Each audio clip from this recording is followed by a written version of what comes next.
మెదక్, ఆదిలాబాద్, కరీంనగర్, నిజామాబాద్ పట్టభద్రుల ఎమ్మెల్సీ కాంగ్రెస్ అభ్యర్థి all force విద్యాసంస్థల అధినేత ఊట్కూరి నరేందర్ రెడ్డిని గెలిపించాలని ప్రభుత్వ విప్ వేములవాడ ఎమ్మెల్యే ఆది శ్రీనివాస్ ప్రచారం నిర్వహించారు. వేములవాడలోని వైష్ణవి ధార్మిక మరియు వివేకానంద జూనియర్ కళాశాలల పట్టభద్రులు, అధ్యాపకులతో నిర్వహించిన సమావేశంలో ఆయన పాల్గొని మాట్లాడారు. కాంగ్రెస్ ప్రభుత్వంలో ఎన్నో అభివృద్ధి పనులు జరిగాయని, పట్టభద్రుల కొరకు కాంగ్రెస్ బలపర్చిన అభ్యర్థి నరేందర్ రెడ్డికి మొదటి ప్రాధాన్యత ఓటు వేసి గెలిపించి అభివృద్ధికి తోడ్పడాలని ఆయన కోరారు.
నూట 19 అసెంబ్లీ స్థానాలు రాష్ట్రంలో ఉంటే 42 స్థానాలు జరుగుతుందని, అంటే 3 భాగాలుగా రాష్ట్ర దేశపు ఒక 3లో 1/3 జరుగుతున్నటువంటి అతిపెద్ద ఎన్నికగా కూడా ఈ ఎన్నిక మనం చూడొచ్చు. ఈ క్రమంలో మీ అందరినీ ఒకటే విజ్ఞప్తి చేస్తాం.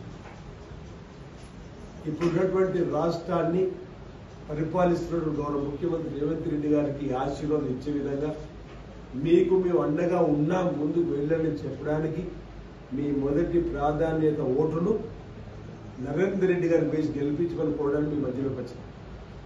సరే, ఇక్కడ ఉన్న అధ్యాపకులు, బృందం, ప్రిన్సిపాల్ గారు, యాజమాన్యం కూడా నరేందర్ రెడ్డి గారు నామినేషన్ వేసినప్పుడు మీ పెద్ద ఎత్తున తరలి వచ్చారు. ఆ రోజు నాకు ఒక విశ్వాసం కలిగింది. వేములవాడలో పట్టభద్రులు మన వైపు ఉన్నారు. ఈరోజు ప్రైవేట్ పాఠశాలలో పనిచేసిన ఉపాధ్యాయులు కూడా మనకు రావడానికి అవకాశం ఉంది. నేను మీ ఒకటే విజ్ఞప్తి చేస్తున్నాను. రాష్ట్రం ఆర్థిక పరిస్థితి ఇబ్బందులు ఉన్నప్పటికీ ఎలాంటి ఆడంబరాలకు గౌరవ ముఖ్యమంత్రి గారు పోకుండా లీకేజీలు అరికడుతూ ఉన్నతిలో రాష్ట్రాన్ని అభివృద్ధి పథంలో తీసుకొని పోతుండా లేదా చూడవలసిన బాధ్యత కూడా పట్టభద్రులపై ఉందని చెప్పి విజ్ఞప్తి.